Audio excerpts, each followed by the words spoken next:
Melihat landscape yang menampilkan bendung, saluran induk irigasi Mataram, dan jembatan ini, tentu Mitra Tekno sudah pasti bisa menebaknya. Ya, ini adalah Bendung Karangtalun. Sesuai namanya, bendung ini terletak di Desa Karangtalun, luar Magelang, Provinsi Jawa Tengah, dan sebagian lainnya di Kalurahan Banjaroyo, Kapanewon Kalibawang, Kulon Progo, Daerah Istimewa Yogyakarta. Bagi sebagian orang masih salah kaprah menyebut Bendung Karangtalun ini dengan nama Ancol Bligo. Saya tidak tahu dari mana nama Ancol Bligo bermula. Menurut catatan, Bendung Karangtalun pertama kali dibangun pada tahun 1909 saat masa pemerintahan Sri Sultan Hamengkubuwono ke-8. Bersamaan dengan itu, dibangun selokan Van der Wijk sebagai saluran yang mendistribusikan air untuk perkebunan tebu di Sleman Barat hingga Bantul Barat ke selatan. Bendung Karangtalun memiliki 4 pintu air yang berfungsi memecah arus Kali Progo ke saluran irigasi. Keempat pintu air yang dilengkapi galangan atau bantaran ini diperkirakan mampu mengairi 30.000 hektar lahan pertanian di wilayah daerah Istimewa Yogyakarta dan Magelang.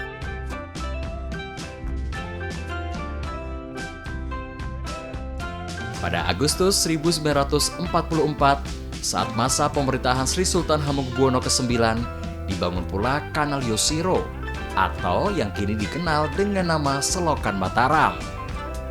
Selokan yang menghubungkan Sungai Progo dengan Sungai Opak sepanjang lebih kurang 32 km ini dibangun dengan membuat sudetan pada Selokan Van der Wijk, tepatnya di Desa Macanan, sisi timur luar Magelang, Jawa Tengah. Dari titik tersebut hingga Bendung Karangtalun sepanjang lebih kurang 3 km, selanjutnya disebut sebagai saluran induk irigasi Mataram. Aan, petugas operasional PU Karangtalun mengatakan, untuk Bendung Karangtalun dengan tipe bendung tetap yang membendung Sungai Progo dibangun pada tahun 1963. Pada tahun 2016, Bendung Karangtalun direhabilitasi. Kemudian mulai 2022, kedua sisi, baik di timur maupun barat jembatan, dibangun semacam ruang publik terbuka yang nyaman untuk menikmati suasana Bendung Karangtalun. Setiap sore hari, kawasan ini ramai dikunjungi masyarakat dengan berbagai aktivitas. Mulai dari memancing, sekadar melepas penat, hingga masyarakat dari luar wilayah yang belum pernah mengunjunginya datang untuk menikmati keindahan alam Bendung Karangtalun. Wah, Mitra Tekno, puas sekali rasanya karena saya sudah berkeliling untuk menyaksikan hebatnya konstruksi irigasi bersejarah Bendung Karangtalun. Namun kini saatnya saya harus fokus untuk menyampaikan informasi seputar dunia pertanian. Oleh karena itu saya akan segera menemui Ketua Kelompok Wanita Tani Klangon Happy, Siti Kodriah, yang bersama anggotanya melakukan pengolahan pangan berbasis durian. Daripada Mitra Tekno penasaran, mending ikuti perjalanan saya, Husein Joyonegoro, di Tekno Tani, inspiratif, edukatif, aplikatif.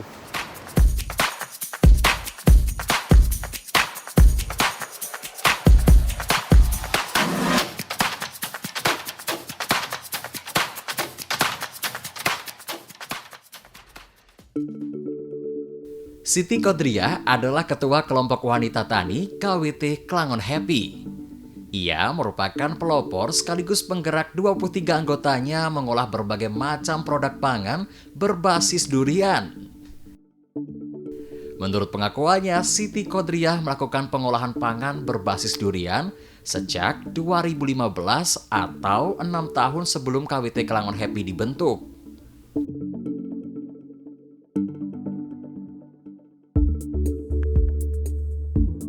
Usaha mikro, kecil dan menengah yang dirintis dan dikembangkan bersama suami beserta ketiga anaknya itu direspon pasar dengan sangat baik.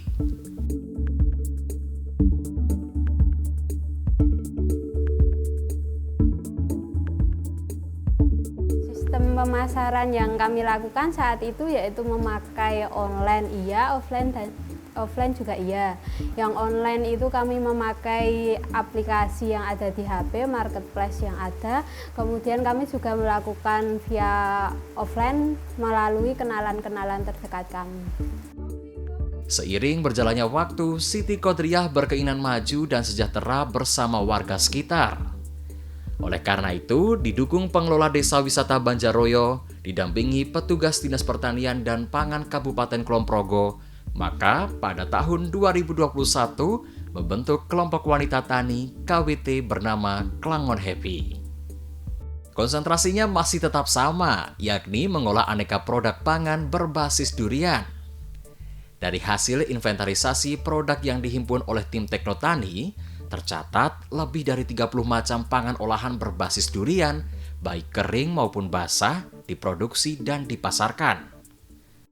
Bahan bakunya meliputi daging durian, biji durian, kulit durian, hingga bunga durian.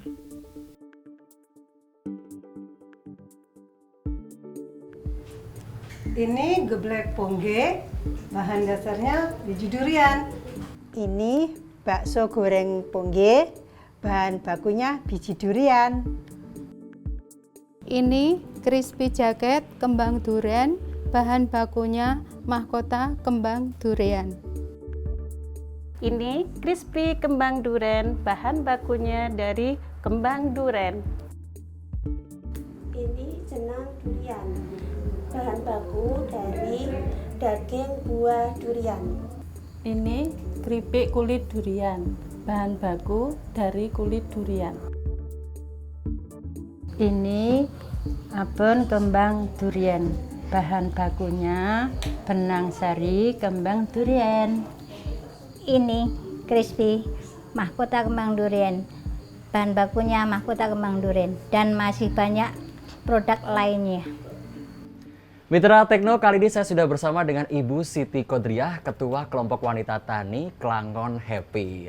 Bu Siti, ini kan Bu Siti mengolah durian sebagai bahan pangan dengan berbagai macam produk ya Bu ya. Ini gimana peluang di pasar sendiri Bu? Peluangnya sangat luas. Sangat luas ya Bu ya. Ya.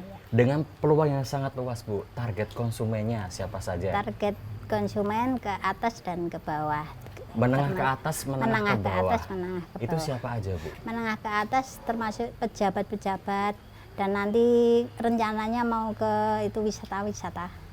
Oke. Kalau yang ke bawah umum, semua bisa menikmati. Oke, berarti semua kalangan bisa menikmati produk olahan dari Iya, Klangon terjangkau. Happy ini ya Iya. Bu ya.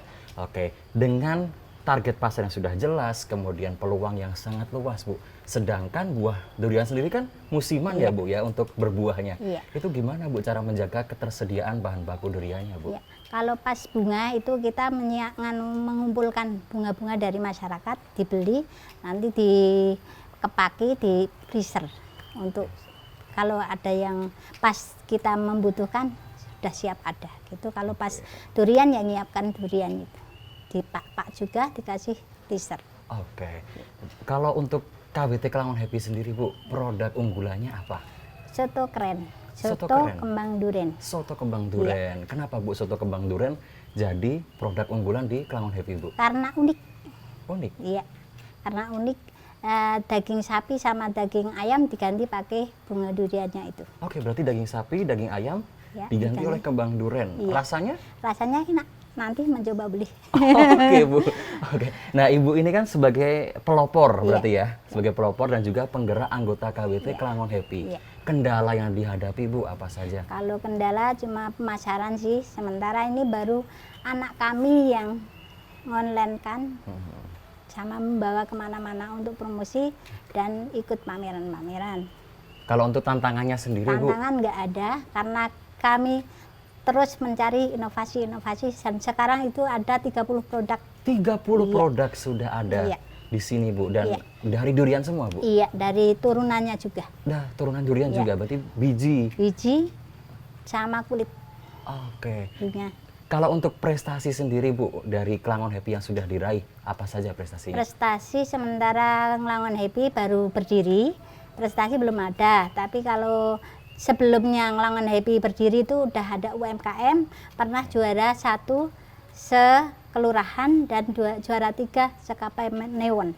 Sekapanewon juara 1 tadi di kelurahan, Iya. di Kapanewon juara 3. Iya. Oke, lah Bu Siti sendiri ini kok bisa tercetus durian dan turunannya jadi produk olahan pangan, Bu? Itu gimana ceritanya? Karena ceritanya pas lomba itu durian pas habis ada lomba, nggak ada durian. Bila kami itu jalan-jalan di luar kok ada bunga sedikit, kami coba nggak pahit, nggak sepet, langsung kami goreng buat lomba pas juara 1. Berarti dari jalan-jalan iseng, Iya. terus Menemukan kembang kembang duren. Jadi soto kembang duren tadi itu, Bu? Iya ya? juga itu, oseng-oseng kembang duren. Oh, berarti bermacam-macam Iya. ya, Bu ya. Oke, nah kalau untuk namanya sendiri, Bu, ada makna apa sih? Saya kok dari tadi penasaran kenapa namanya KWT Klangon Happy. Maknanya apa? Ya, maknanya karena anak-anak di sini anggota KWT itu masih muda-muda, kepingin happy terus gitu. Oke, berarti happy terus Iya, sampai sampai di besok, kemudian hari iya. gitu ya. Oke, ini Bu Siti Kodriah, terima kasih banyak sudah berbagi dengan Mitra Tekno di rumah. Nah, ini seperti biasa ada satu kenang-kenangan, yakni bahwa Bu Siti pernah kami wawancara. Ini boleh diterima, Bu? Iya. Makasih. Terima kasih, Bu Siti. Iya. Mitra Tekno, setelah ini saya akan ajak Anda untuk bertemu penyuluh pertanian dari Dinas Pertanian dan Pangan Kabupaten Kulon Progo, Anang Sucahyo. Namun sebelumnya, kita akan saksikan terlebih dahulu instructional feature bagaimana membuat soto keren atau soto kembang duren dan juga bakso pongge, bakso dari biji durian. Tetap di Tekno Tani, inspiratif, edukatif, aplikatif.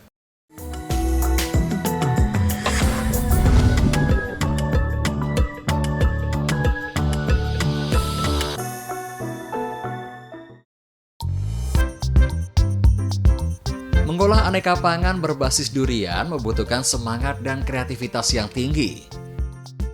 Buah durian grade terendah atau yang tidak laku dijual dapat diolah sedemikian rupa sehingga menjadi produk turunan berupa olahan pangan yang lezat dan bernilai ekonomi tinggi.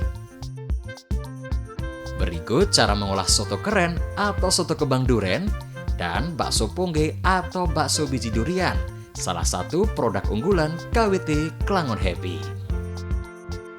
Pada dasarnya, soto kembang duren tak jauh berbeda dengan menu soto lain pada umumnya. Hanya saja suwiran daging yang digunakan memakai kembang duren.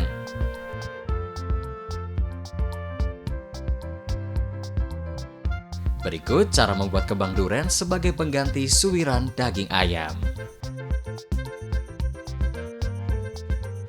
Bahan yang diperlukan oleh Mitra Tekno adalah bunga durian, kemudian minyak kelapa, dan bumbu-bumbu lainnya seperti bawang putih, merica, dan penyedap rasa jika diperlukan. Sedangkan alat-alatnya adalah kompor dan penggorengan.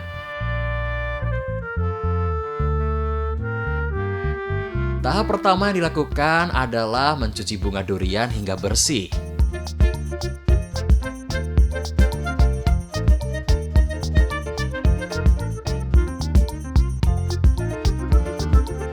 Setelah itu, bunga durian direbus hingga setengah matang.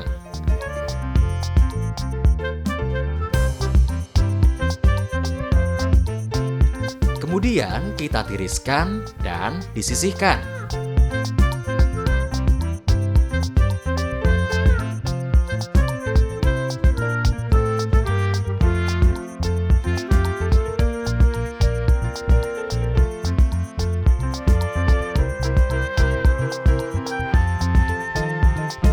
Tahap selanjutnya adalah mengoseng semua bumbu yang telah disiapkan menggunakan minyak kelapa secukupnya.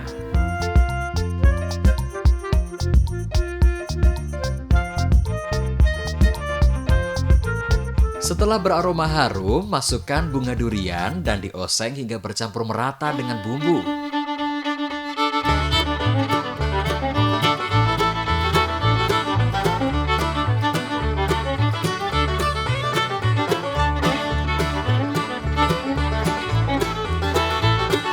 Kemudian, tuangkan bunga durian di atas menu soto sebagai topping.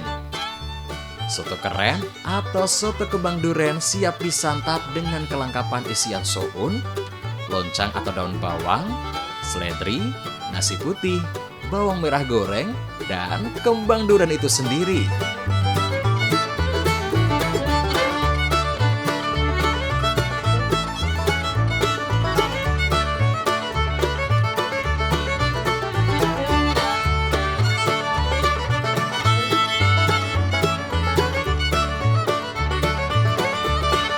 Soal rasa jangan ditanya, pastinya yummy banget. Sedangkan untuk membuat bakso pongge atau biji durian, bahan yang diperlukan adalah biji durian yang telah dikupas, telur, tepung tapioka, mie kering, seledri, kaldu jamur, garam secukupnya, dan aneka bumbu seperti bawang putih, merica, penyedap rasa jika diperlukan. Untuk peralatannya, selain kompor dan penggorengan, juga diperlukan blender untuk menghancurkan biji durian. Cara pembuatannya adalah sebagai berikut. Pertama, biji durian dicuci bersih.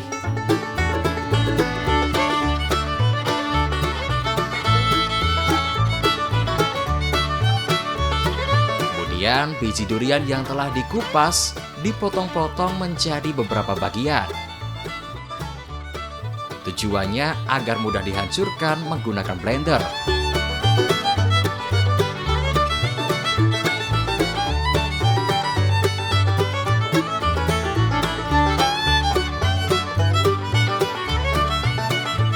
Setelah biji durian di blender halus, selanjutnya disisihkan.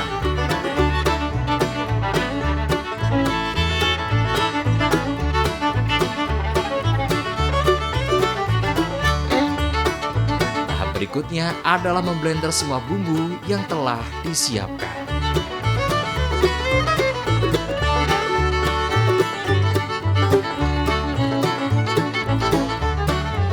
Setelah bercampur rata, adonan bumbu disisihkan.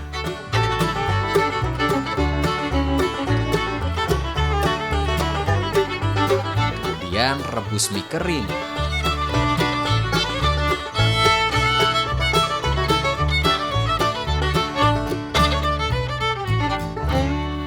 Setelah mie yang direbus matang, berikutnya adalah mencampurkannya dengan adonan biji durian, telur, tepung tapioka, seledri, garam secukupnya, kaldu jamur, dan penyedap rasa jika diperlukan.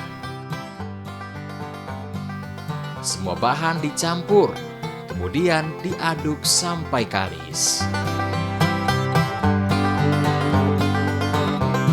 Setelah kalis, adonan dibentuk loncong dengan ukuran sesuai selera dan digoreng sampai matang. Setelah didiamkan selama 1 malam, bakso bahan yang telah digoreng selanjutnya diiris tipis-tipis dan digoreng kembali hingga matang.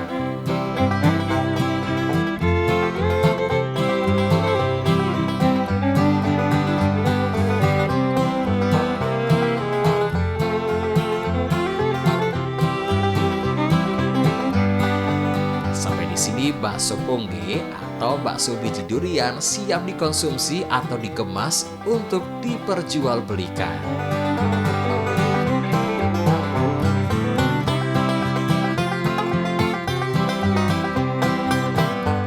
Teknotani, inspiratif, edukatif, aplikatif.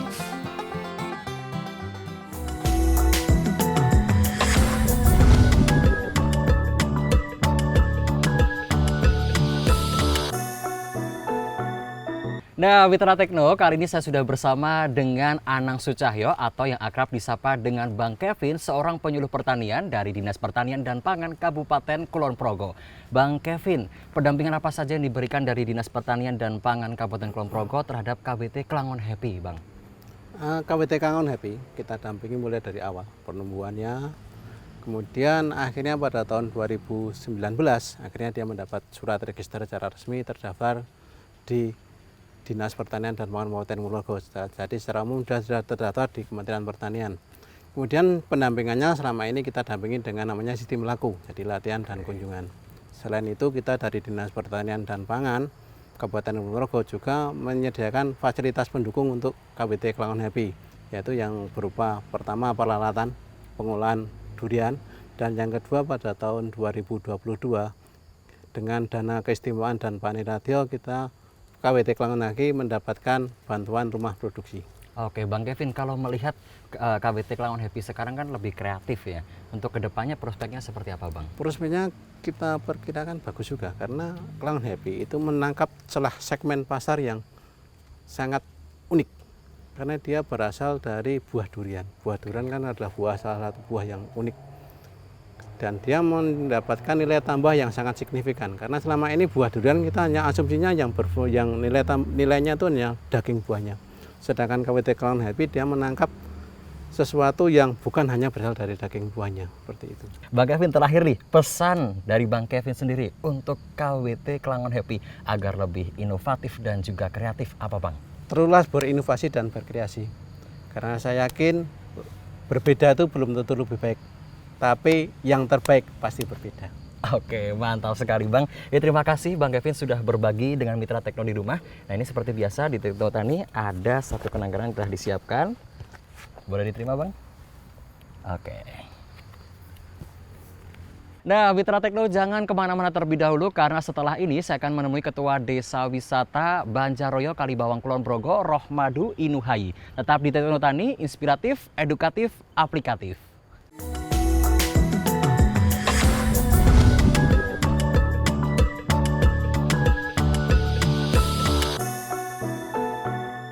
Mitra Tekno, kali ini saya sudah bersama dengan Mas Rohmadu Inuhayi, Ketua Desa Wisata Banjaroyo Kalibawang, Kabupaten Kulon Progo.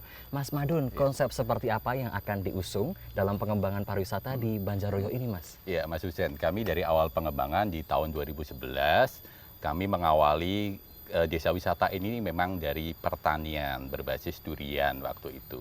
Nah, selanjutnya dari potensi itu kami membagi pengembangan Banjaroyo ini menjadi 3 kawasan atas, kawasan tengah, dan kawasan bawah.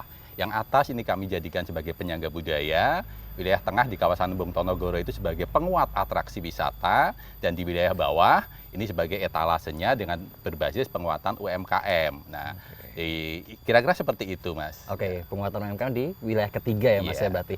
Berarti di olahan pangan berbasis durian ini yang sudah menjadi ciri khas dari Banjaroyo sendiri. Ya. Nah, ini seberapa besar, Mas, dukungan dari olahan pangan berbasis durian dalam kegiatan wisatanya, Mas? Iya, kan pariwisata itu kan luas ya dan menyangkut banyak sektor. Nah, salah satunya adalah tentang kuliner ini. Kuliner ini bisa jadikan suguhan, bisa jadikan paket wisata, bisa dijadikan oleh-oleh. Jadi dapat semuanya sebenarnya. Kami kemas di Desa Wisata Banjaroyo ini menjadi satu paket wisata juga. Kami jadikan oleh-oleh juga, seperti itu, Mas. Oke, sudah lengkap berarti di Banjaroyo sebenarnya, Mas ya. Nah, ini Mas Madun itu kan sebagai Ketua Desa Wisata Banjaroyo. Nah, membangun sinerginya dengan KWT Klangon Happy sendiri, gimana, Mas? Ya, selain komunikasi dan koordinasi, tentunya kami pendekatan-pendekatan yang kami lakukan adalah juga dengan menjadikan KWT Klangon Happy ini sebagai salah satu atraksi wisatanya. Daya tariknya dari situ kita jadikan paket wisata. Nah, dari situ kita juga berkomunikasi dengan dinas terkait yang membawai di Klangon Happy ini. Ya. Oke, terakhir nih, Mas, bagaimana integrasi akan diwujudkan untuk pengembangan pariwisata di Banjaroyo di kemudian hari, Mas? Ya, kami pengen nantinya lebih banyak lagi kelompok-kelompok masyarakat yang terlibat dalam pengembangan pariwisata di Desa Banjaroyo ini. Sekaligus juga banyak lagi pedukuhan-pedukuhan yang terlibat. Kalau tadi di setiap titik itu kami kembangkan sentranya, pusat keramaiannya, dan ada 3 pusat keramaian sudah kami kembangkan saat ini. Ada Embung Krapia, Embung Tonogoro, dan ada Samudra Raksa. Nah, ini kami berharap nanti pedukuhan-pedukuhan di kiri kanannya ini akan menjadi pendukungnya. Salah satunya adalah dengan kami kembangkan Kampung Durian sekarang di Pedukuhan Peranan. Oke, jadi semoga terwujud di kemudian hari dan semakin sukses ya, Mas ya. Ya, harapan kami nanti Banjaroyo benar-benar bisa menjadi seperti cita-cita kami, yaitu Banjaroyo Mulyo Orangoyo. Banjaroyo, Mulyo Orangoyo. Amin, amin. Amin. Saya doakan semoga semakin sukses desa wisata di Banjaroyo, Mas Amin, ya. amin. Ini terima kasih banyak sudah berbagi kisah inspiratif dengan Mitra Tekno di rumah. Seperti biasa, ada satu kenang-kenangan dari kami yang sudah kami siapkan ya, Mas ya. Saya ambilkan terlebih dahulu. Wah, oke. Ini bukti bahwa Mas Madun sudah pernah kami wawancarai. Terima kasih Mas Husen. Ya.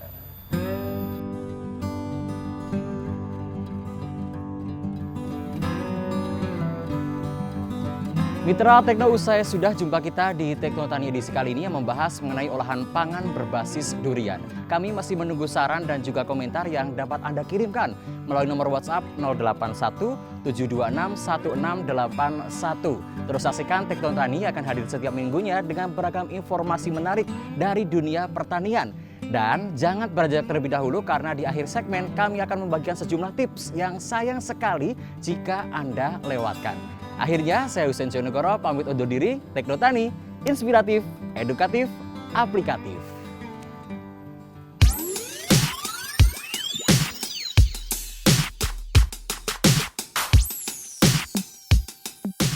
Tips sukses mengolah pangan berbasis durian itu kita harus kreatif sehingga menghasilkan produk makanan dari durian yang inovatif.